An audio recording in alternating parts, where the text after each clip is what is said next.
राम यही कहे थे बीजेपी वालों को कि वहाँ हमारा भव्य मंदिर बनवा देना और भव्य मंदिर बनवा के वहाँ गरीबों का घर तोड़ देना, गरीबों की दुकान तोड़ देना, वहाँ लोगों को बेरोजगारी की भट्टी में ठेल देना और हम तुमको चुनाव जिता देंगे। ऐसे पब्लिक वोट देगी? राम के नाम पर वोट देगी? राम लोगों के घर का काम करते हैं। लोगों का सम्मान, जो सम्मान है, जो शिक्षा है, जो संपत्ति है, जो स्वाभिमान, इसका सब की हिफाजत तो संविधान ने करता है कि राम करते हैं। आज हमारे चैनल पर विराम महासंघ के राष्ट्रीय अध्यक्ष आदरणीय श्रीमान राजकुमार यादव जी आए हुए हैं। हमारे चैनल पर आने के लिए बहुत बहुत धन्यवाद आपका सर। सादर जय भीम। सर, आपसे मेरा क्वेश्चन ये रहेगा कि अयोध्या में श्री रामचंद्र जी की जन्मभूमि है और वहाँ पे बीजेपी वालों ने भव्य मंदिर का निर्माण कराया था, मगर वहाँ से बीजेपी हार जाती है सर। लोग काफ़ी परेशान हैं और हैरान हैं सर कि वहाँ से बीजेपी कैसे हार गई। तो अगर आप हमसे जानना चाहते हैं जी, तो हमारा जवाब तो इसमें यही होगा जी कि राम का मंदिर लाए जी, और माननीय मोदी जी स्वयं राम को लाए जी, और राम को ये कह के लाए होंगे कि इस बार हमको चुनाव भी आपको ही जिताना है। तो बीजेपी वाले स्वयं राम से ही पूछ लें कि 14,000 करोड़ में हमने मंदिर बनवाया, जंगल से ढूंढ के आपको लाया, आप मर गए थे, आपका प्राण प्रतिष्ठा किया, ये बताइए हमें वोट आपने क्यों नहीं दिया? जी, बीजेपी वालों को राम से पूछना चाहिए। मगर सर श्री रामचंद्र जी वोट कैसे देंगे? तो फिर उनको लाने का मतलब क्या है? फिर राम के नाम पर वोटें क्यों मांग रहे हैं? राम जब रहे होंगे, किसी युग में रहे होंगे, किसी जमाने में रहे होंगे, गलत किए या सही किए, अच्छा किए चाहे बुरा किए, तब किए होंगे। अब इस समय राम का मंदिर बनवाए जी, और राम के मंदिर में हजारों लोगों को बेघर कर दिया। क्या राम यही कहे थे? राम यही कहे थे बीजेपी वालों को कि वहाँ हमारा भव्य मंदिर बनवा देना और भव्य मंदिर बनवा के वहाँ गरीबों का घर तोड़ देना, गरीबों की दुकान तोड़ देना, वहाँ लोगों को बेरोजगारी की भट्टी में ठेल देना और हम तुमको चुनाव जिता देंगे। तो आपका कहना है कि श्री रामचंद्र जी गुस्सा हो गए क्या? कुछ नहीं हुए जी। बीजेपी चुनाव हारी अपने कर्तव्य से। बीजेपी जितना बेवकूफ समझ रही थी जनता को जी, कि कि राम के नाम पर ये लोग हमें वोट करेंगे जी, ये समझ रही थी। राम के नाम पर वोट करत है क्यों? अब सब जान गया जी। ये सब तब चलता था जब अंबेडकर विचारधारा भारत में कम थी।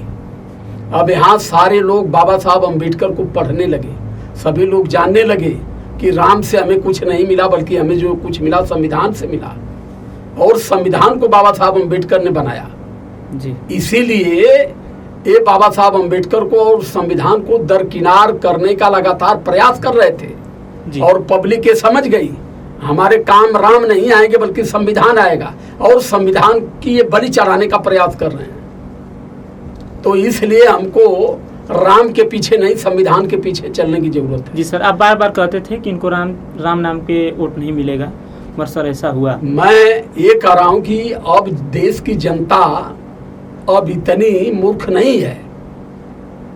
अब देश की जनता ये जान चुकी है कि हमें सम्मान मिला, हमें अधिकार मिला, हमें स्वाभिमान मिला, हमें अच्छा जीवन मिला तो राम से नहीं संविधान से मिला।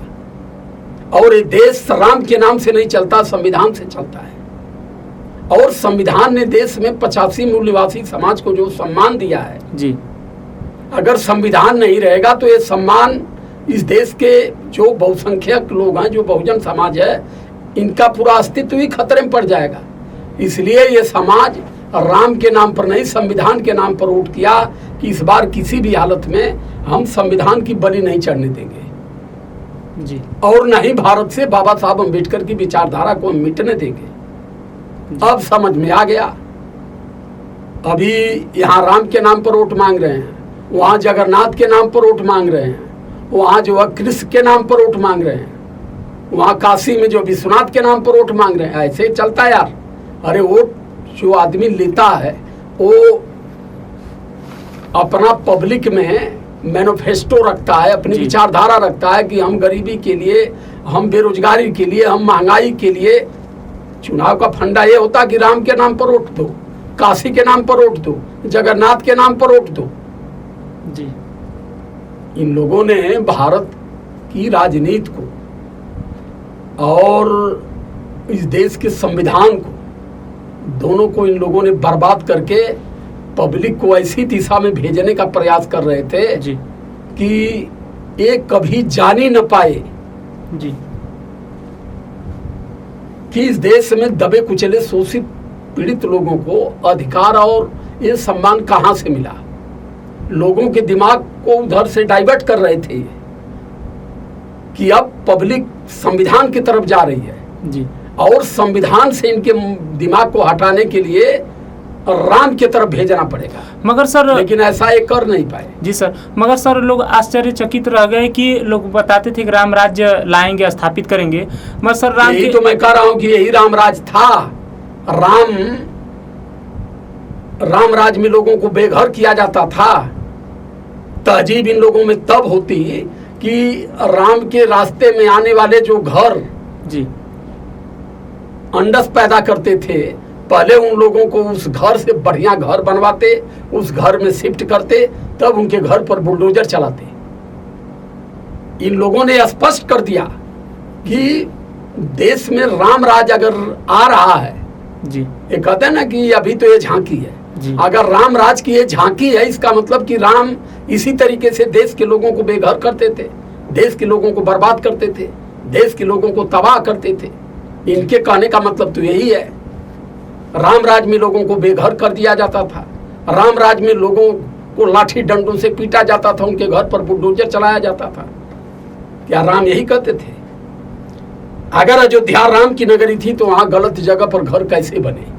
इस चीज को बताइए जी। ये कितना पाखंड लोगों के दिमाग में भरेंगे भाई।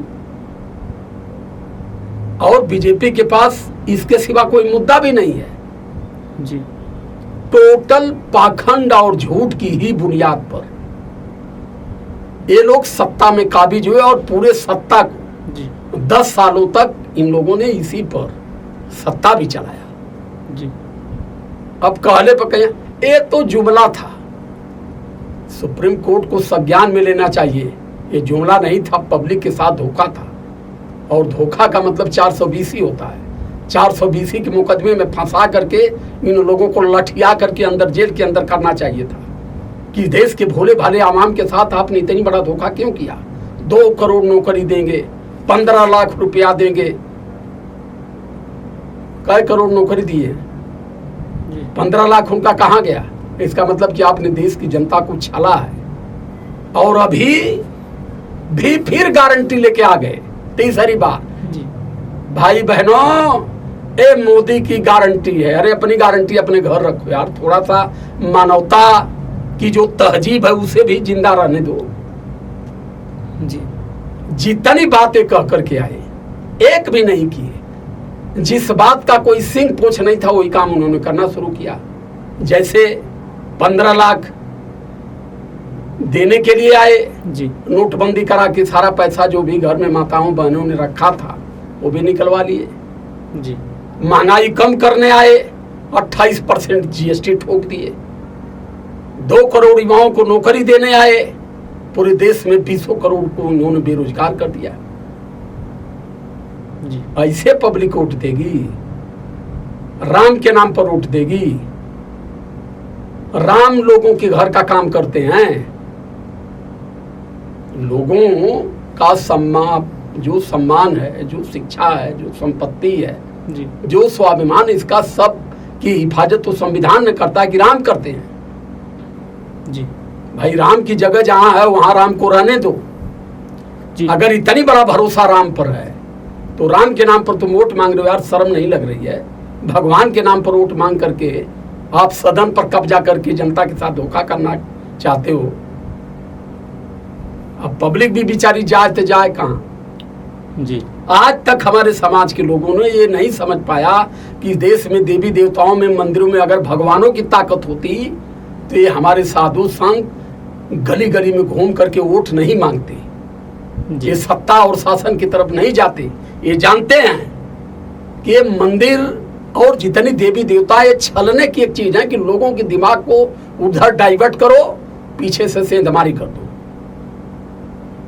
ये इस चीज को जानते हैं, लेकिन हमारे लोगों के दिमाग में भर दिया गया कि नहीं, इस देश में जो भी कुछ है देवी देवताओं के ही द्वारा सब कुछ है। तब देवी देवताओं के ही द्वारा सब कुछ है तो बड़े बड़े शंकराचार्य चुनाव मैदान में क्या कर रहे हैं जी। मानी जोगी जी सबसे बड़े आस्थावान हैं, भगवान पर सबसे बड़ा भरोसा है, भगवान ने ही उनको सब कुछ किया है।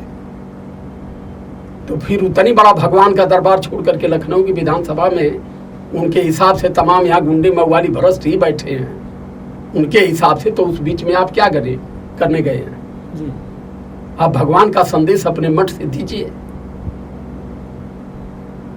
तो भैया इस देश में भगवान के नाम से जी कोई भी व्यक्ति चुनाव नहीं जीतता जी सर। चुनाव जीतेगा वोट से, वोट देगी जनता, जनता वोट देगी उसको जो जनता के साथ ईमानदारी से रहेगा। जी सर, आपका कहने का मतलब ये है कि वहाँ की जनता जो थी मोदी जी से परेशान। मैं अयोध्या की जनता को जी अंतः मन से हृदय की गहराई से सम्मान करता हूँ कि पाखंड को आपने दरकिनार करके संविधान के सम्मान में आप लोगों ने वोट किया है। जी सर, वहाँ इसलिए अयोध्या की जनता धन्यवाद की पात्र है और वहाँ के पढ़े लिखे जी लोगों ने अपनी शिक्षा का परिचय दिया है।